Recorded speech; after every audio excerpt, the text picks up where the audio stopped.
Perkenalkan, nama saya Iis Istiqomah dari Banjar Patroman. Iis, Mbak Ya, Iis. ya.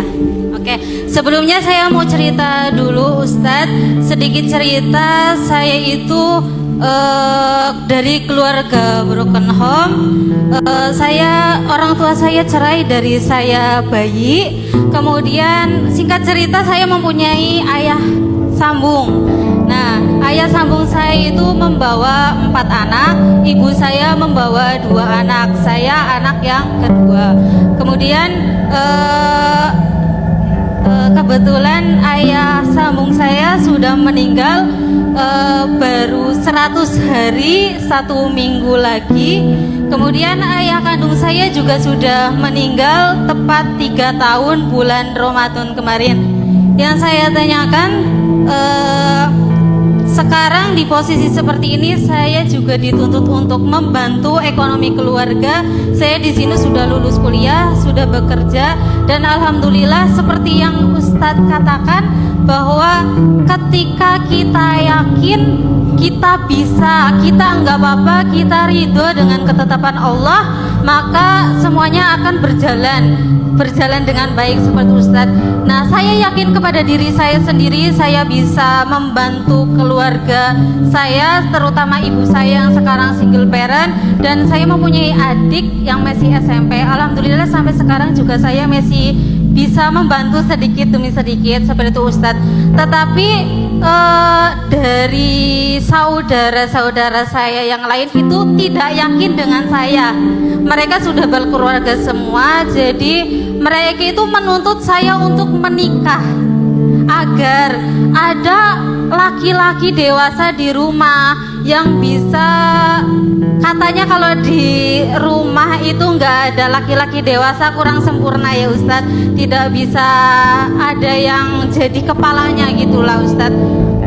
Tetapi saya yakin dengan ridho saya kepada ketetapan Allah, saya harus membantu orang tua.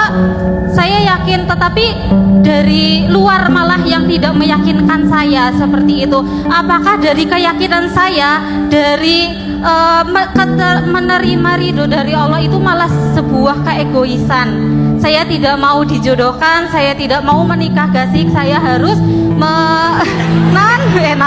Menikah. Ya, menikah. Ya, nggak masalah. Jadi itu kayak yang Maaf tetangga, Ya. maaf ya.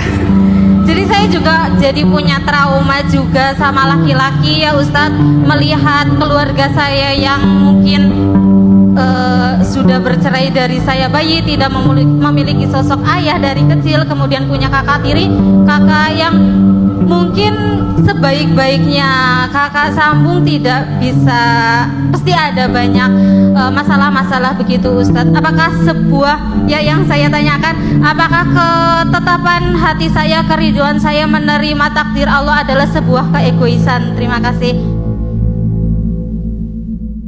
Engkau melihat manusia itu kayak 100 ekor onta, hampir gak ada satupun yang jadi rohilah.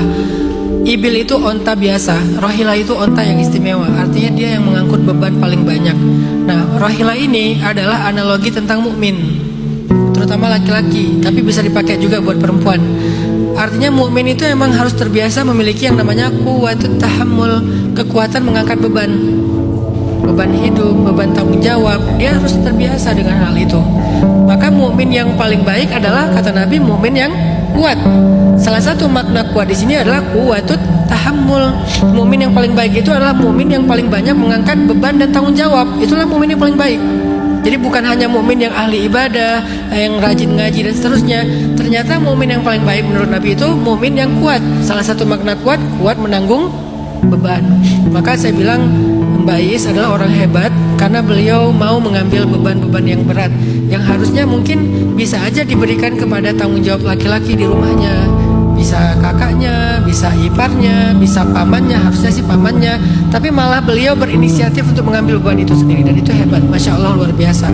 Barakallah, semoga Mbak Iis terus diberikan taufik oleh Allah, sampai kemudian inisiatif-inisiatif Mbak Iis ini membawa Mbak Iis kepada kebaikan-kebaikan yang besar. Yang kedua,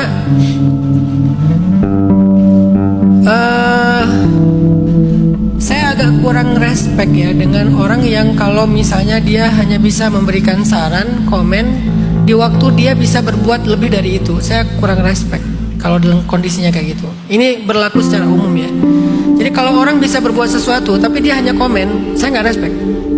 Kecuali dia nggak bisa berbuat apa-apa, dia cuma bisa memberi nasihat dan komen, oke lah. Tapi kalau dia bisa berbuat, artinya dia bisa mengambil sebuah tanggung jawab yang lebih.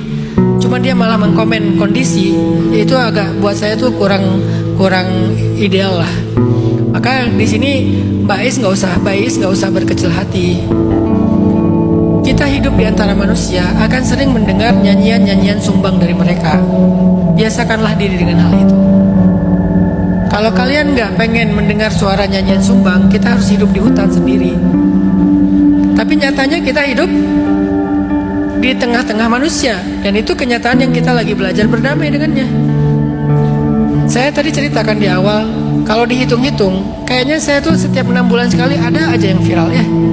Kebayang gak sih dengan 10 juta followers? Disebut. Maaf bercanda. Dengan follower yang kayak gitu tuh kan ada aja ujiannya ya.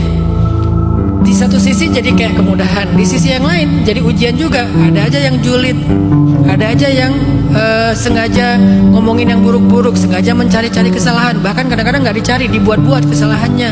Ada aja yang negatif dan segala macam. Itu tuh kalau kita nggak membiasakan diri, kalau kita nggak berdamai dengan kenyataan itu, kita akan stres sendiri loh. Saya udah selesai dengan bab itu, saya udah berdamai. Saya tuh tinggal di sosial media. Yang namanya sosial media itu nggak semua orang kenal. Karena nggak kenal, jadi dia nggak ngerti. Udahlah nggak kenal, nggak ketemu, jadi ngomongnya bebas. Kalau ketemu kan ada sungkan-sungkannya ya. Udahlah nggak kenal, nggak ketemu, jadi ngomongnya bebas aja, dia asal ngomong aja. Kayak itulah kenyataan di sosial media. Dan saya udah berdamai dengan itu, karena udah berdamai. Akhirnya kalau ada nyanyian sumbang, saya udah ngerti. Udah, namanya juga di sosial media.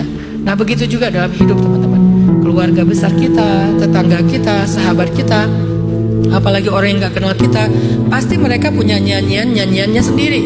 Tapi yang paling mengerti kan kita. Kalau nyanyian itu menurut kita menghibur, ya kita dengar. Kalau nyanyian itu justru menginspirasi, ya kita ambil. Tapi kalau nyanyian itu sumbang, ya biarin aja. Anggap aja angin lalu. Harus ada kemampuan untuk seperti itu. Dimulai dari berdamai dengan kenyataan itu. Biasakan diri dengan nyanyian sumbang, karena kita hidup di antara manusia. Nanti lama-lama nyanyian itu hilang sendiri. Jadi jangan sampai ke distract, apalagi terganggu gara-gara nyanyian sumbang tersebut.